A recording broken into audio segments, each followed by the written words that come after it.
Napakarami po ang nagre-request tungkol sa kung ano ang nakikita ng ating tarot sa ating gobyerno. So, pag sinabi pong gobyerno, ito ay pangkalahatan na po.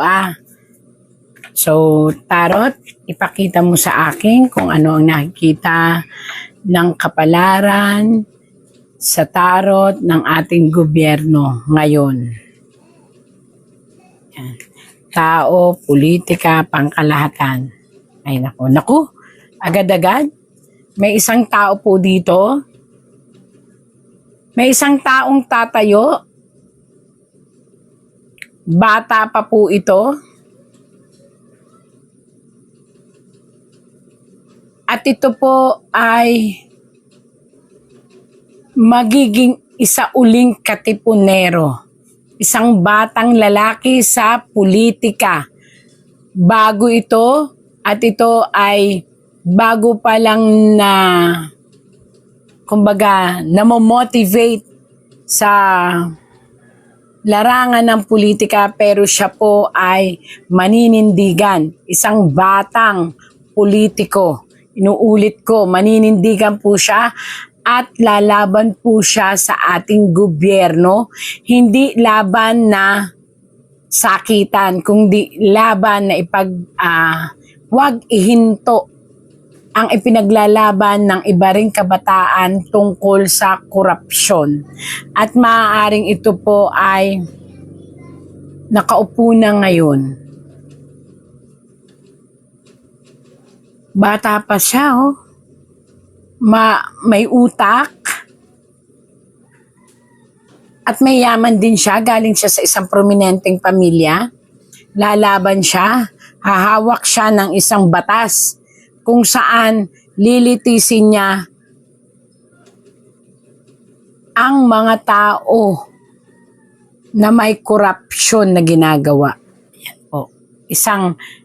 Isang bagong sibol, bata pa, lalaki.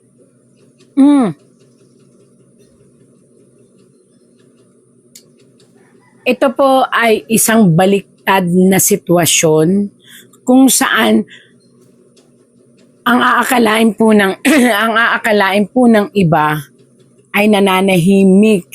Ito po ay pananahimik ng isang dating sitwasyon. Yan, nakita nyo, nakabaliktad. Kung saan ang akala ng ating pong gobyerno o ng mga taong nakaupo ay tahimik lang ang sitwasyon, pero hindi po. Ito po ay isang nakakawindang na revelasyon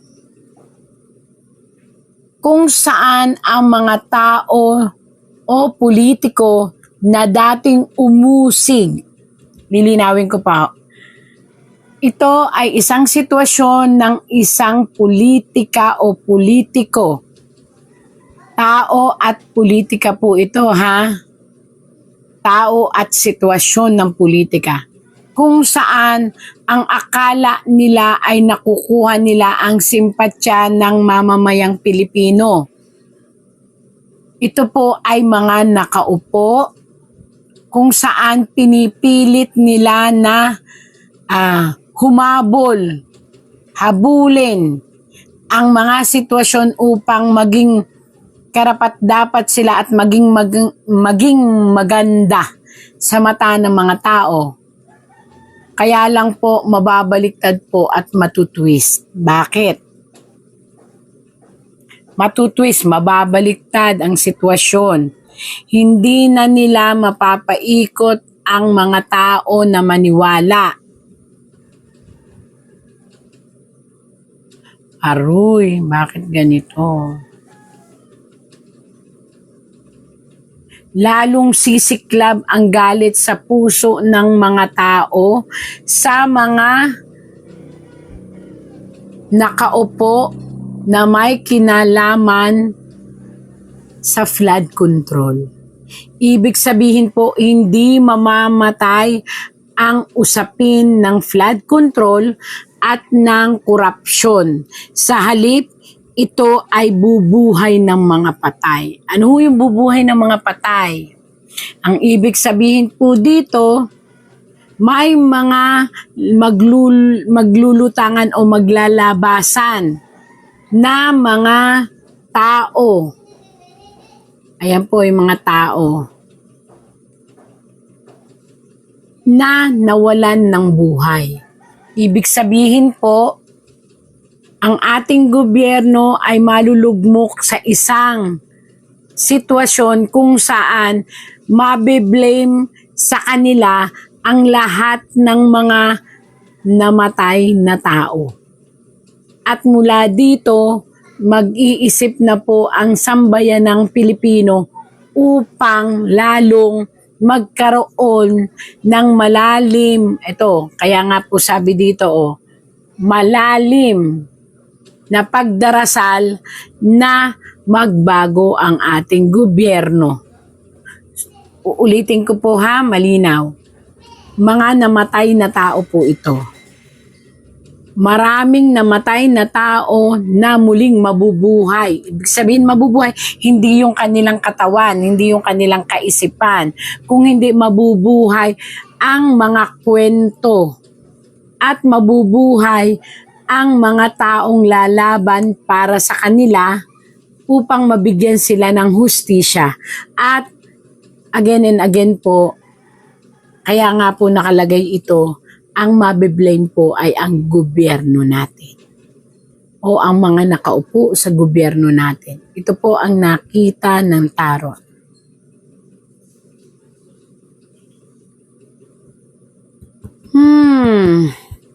Maraming sitwasyon ang magaganap, unexpected, na maaaring ito pong taong ito kaya po may dugo, tapos may puti, tapos may gray. Ang ibig sabihin po nito, may mga batas, ito po nahulaan ko na dati, pero lumabas po ulit dito.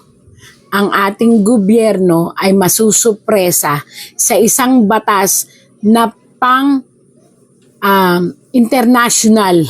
Kumbaga, isang panukalang batas na bigla na lang susulpot at makikialam upang alamin ang katotohanan dito sa problemang dating kinaharap ng ating gobyerno na flood control, corruption, and especially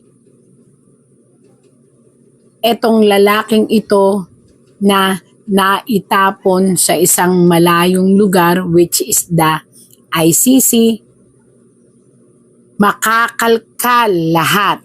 Isang malakas na puwersa, isang banyagang batas ang magkakalkal at makikialam at makikisimpatya sa mga Pilipino upang alamin ang katotohanan doon sa flood control. Tatlo po yun sa flood control, doon sa corruption, kung ano man pong corruption ng mga sangay-sangay ng gobyerno, at sa pagkakulong ng isang matandang lalaki na ngayon po ay nagdurusa at may dinaramdam sa kanyang katawan, lalo na sa kanyang dugo. Yan. Yan po ang nakita ng tarot. Isang lalaki, again, politics po to.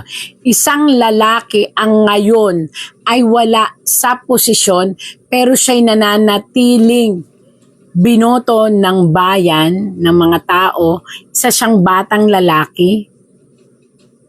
Ang magiging matinding kalaban ng ating gobyerno at delikado ang buhay niya. Mag-ingat po ito. Isang batang lalaki, again po isang batang lalaki, ang delikado ang buhay, ang past life niya ay parang katipunero, na magiging matinding kalaban ng ating gobyerno, ang nanganganib ang buhay, at maaaring ito ay, kung hindi po ito mag-iingat masawi sa pamamagitan ng aksidente. Ayan, pag-aksidente. Or abduction. Or ikidnap. Kaya mag-ingat itong batang lalaking ito. Ito po ay kumakalaban po ito sa gobyerno. Ang kanyang parang makikilala siya bilang isang lumalaban sa gobyerno. Paano ko po nalaman na lumalaban sa gobyerno? Nakabaliktad po siya.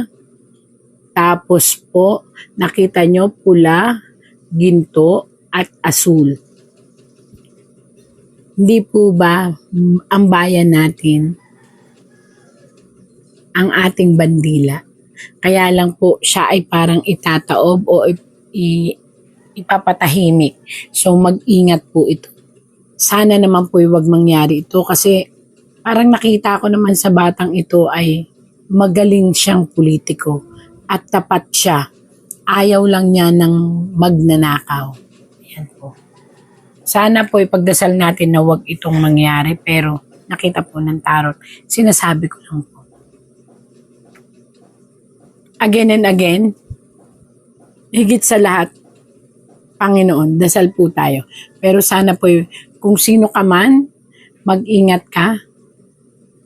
Marami ang naghahangad ng iyong pagkawala. Ang mga kalaban.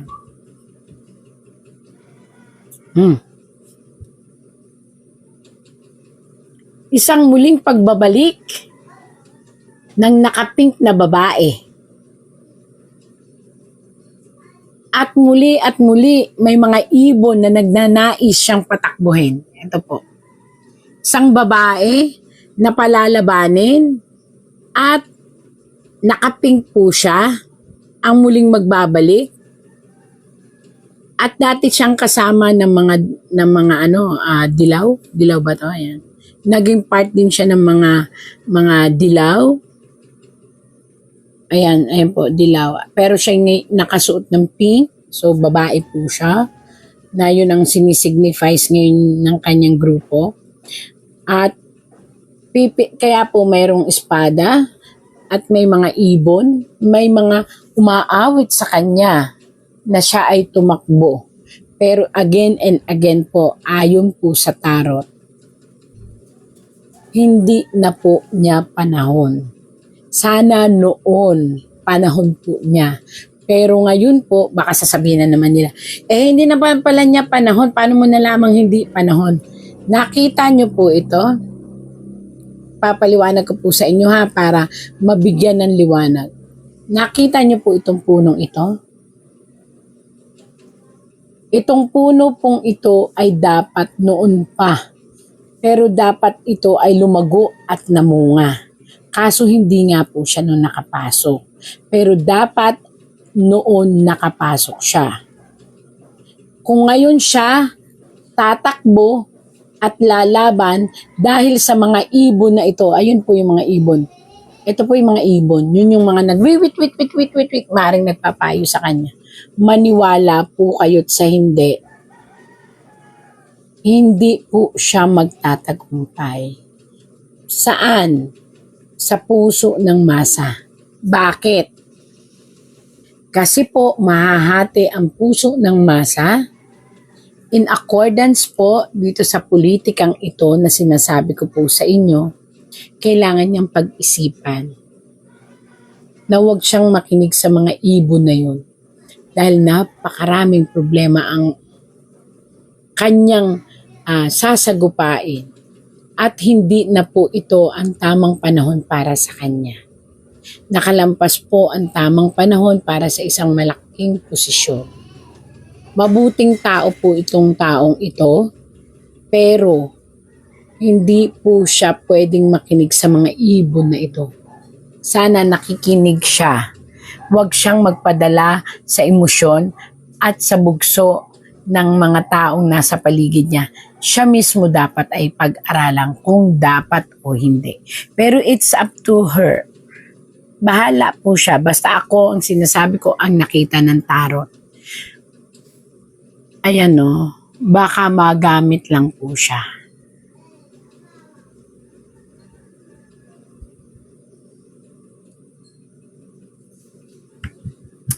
tatlong malalaking bansa ang magsasanib puwersa. Tatlong malalaking bansa ang magsasanib na puwersa upang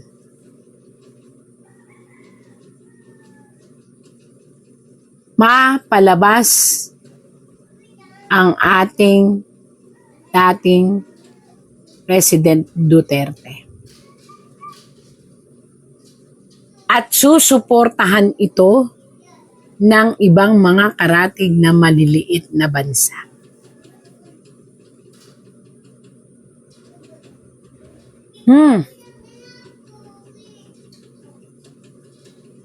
Ang kamatayan ng isang tao,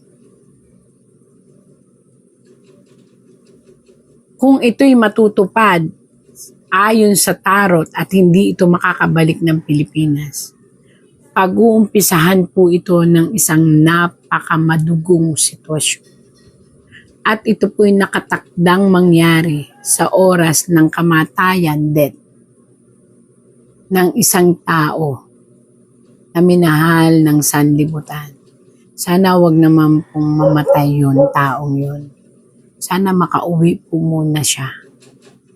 Pero in this term, kailangan dasal ng buong sambayanan.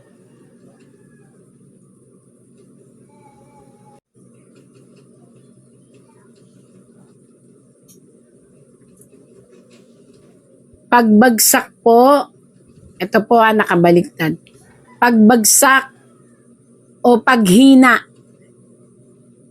ng isang namumunong mga mambabatas. Maaring alam nyo na to, ang ICC. At yun po ay naihula ko na before. Ngayon, bumalik ulit. Ang ibig sabihin po nito, mararamdaman ng ICC na napakalaking damage sa kanila ang sitwasyon ng paggalaw nila sa dating presidente. At mula dito, magigising po sila. Ang masakla po sa pagkagising nila, marami na po ang magsusunuran ng mga bansa upang hindi sila arugain o tanggapin bilang isang kasanib na batas na lilitis sa bawat bansa. At maaaring ang kahinatnan po nito, kung hindi ito palitan, ito ay buwagin.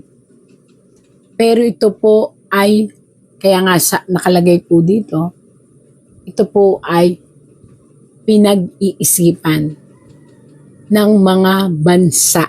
Hindi po isang bansa, hindi dalawang bansa. Malalaking bansa na sasama ng maliliit pang bansa.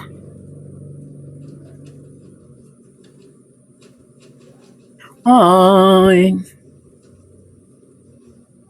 Isang sitwasyon kung saan makikialam ang isang demonyong kapangyarihan. Ayan po papaliwanag ko sa inyo. Demonyong kapangyarihan. Bakit po demonyong kapangyarihan? Ibig sabihin po nito, ito ay isang kapangyarihan na malakas, sobrang lakas. Hindi po ito kapangyarihan ng pera lang. Ito po ay kapangyarihan ng pagiging absolute. Malakas na kapangyarihan po ang parating na didisiplina sa babae at lalaki. At ito po ay matatanggap bago matapos ang terms ng babae at lalaki. Isang matinding hindi ko alam kung gulo po ito, as in parang kumbaga sa isang sitwasyon na matindi, mabalasik, as in nakakatakot. Ang bigla na lang po ito mag-i-emerge at ang magiging target nito, maaring batas din po to, maaring isang bansa din po to. Basta matindi po ito, kumbaga, kaya malademonyo yung sinasabi is hindi po pwedeng i-stop. Ang makapangyarihan talaga to, ang didisiplina sa isang babae at lalaki na, syempre, pinag-uusapan po yung politika. Kung sino, representative lang po itong babae at lalaki. Ibig sabihin, maaaring ito ay ang mga namumuno kung sino man, namumuno sa bawat sangay ng gobyerno. Bawat sangay, ibig sabihin, iisa-isahin po ito. Kaya hindi po, pero magiging hustisya ito para sa mahihirap. Kaya nako, yung pong mga nakaupo na sa tingin ninyo kayo'y corrupt, sa tingin ninyo kayo may nagawang hindi maganda, sa tingin ninyo po ay may natapakan tayo sa gobyerno. Mayroon pong parating na matinding disiplina na haharapin ng mga nagkasala. Ito po. Yun po ang nakita sa ating gobyerno ngayon. Politika pa rin. Ayan. Naghihirap na tayo, nagparty pa bago pumunta sa New York. Bago pumunta sa New York, ang balita ko, 2 pang jet ang dala. Bukod dun sa official jet, dala pa yung jet na ginamit para dalhin si Tatay Digong sa Netherlands, parang backup. Ang tindi, no? Hindi ba yung sasakyan mo may backup? Ito, aeroplano mo may backup. At ang nagtanong ako sa mga kaibigan ko sa aviation industry, 31 million daw bawat aeroplano ang gastos. Can you imagine? Ang mga tao, hirap na hirap, ang taas ng presyo ng gas. Gagastos ka ng ganoon para lang 2 aeroplano mo sa luho mo. Yan po ang insensitiveness ng government. Yan po ang mabigat.